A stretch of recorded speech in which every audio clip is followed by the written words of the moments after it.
What's cracking, YouTube? Welcome back to Myers Two-Stroke RC Garage. And today, guys, what we're going to do, we're going to be doing some carburetor testing on the old Taylor 35. What we're going to do, the Taylor 35 V1 Reed, what we're going to do is we got this 1107 carburetor on it, and we're going to do like a basic, just like a base rip or base run to get a baseline out of it. And then we're going to swap carburetors to that one I rebuilt in my live, that Roostertail 990 with the spiral diaphragm, and see if we can get it to draw fuel.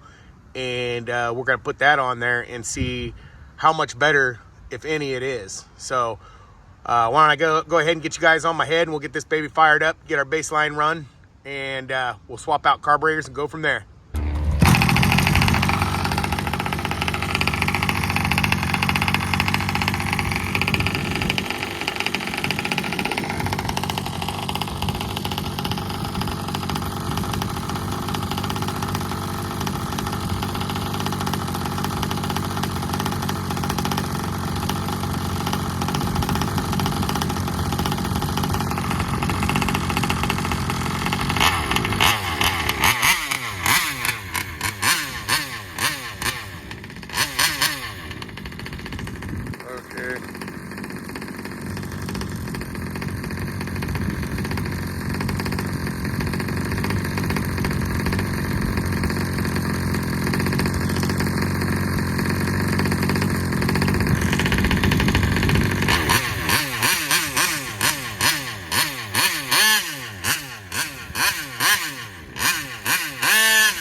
Look out!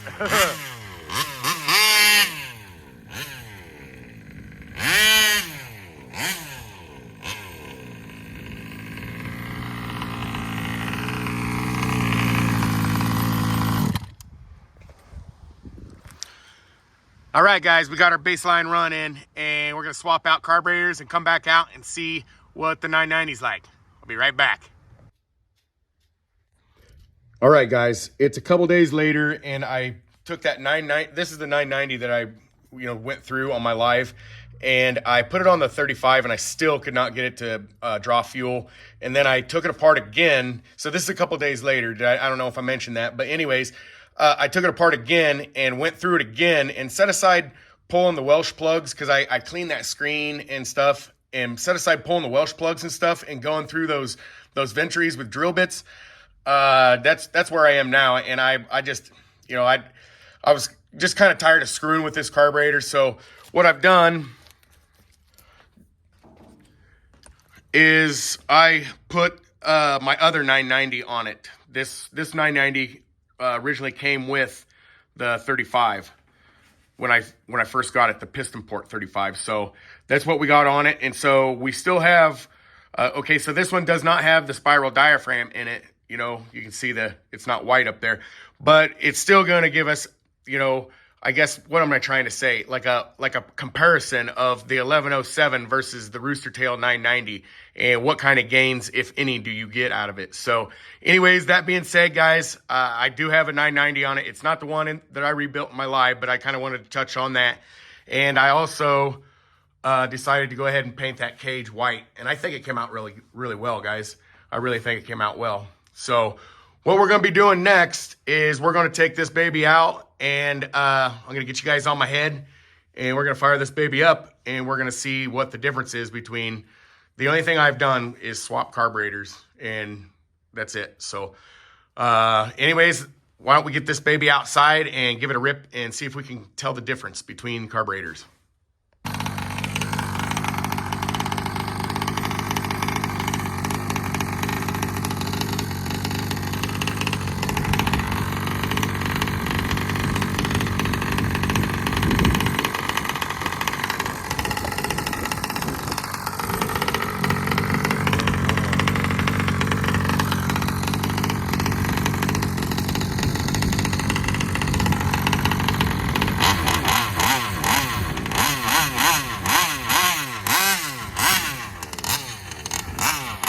All right, direct comparison. You saw the last footage. That was the 1107. This is a 990 Roostertail. Let's see what the comparison is, guys.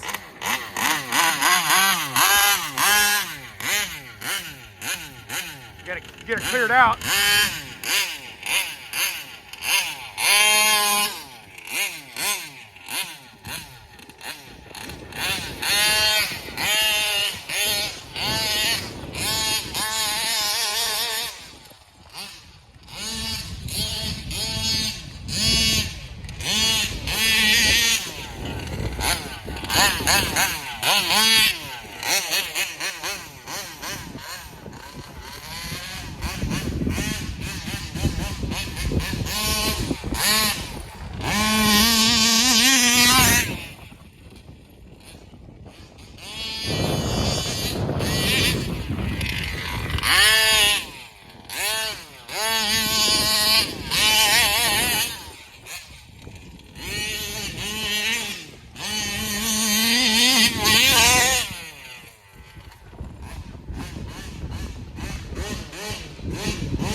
I think I lost that thing again.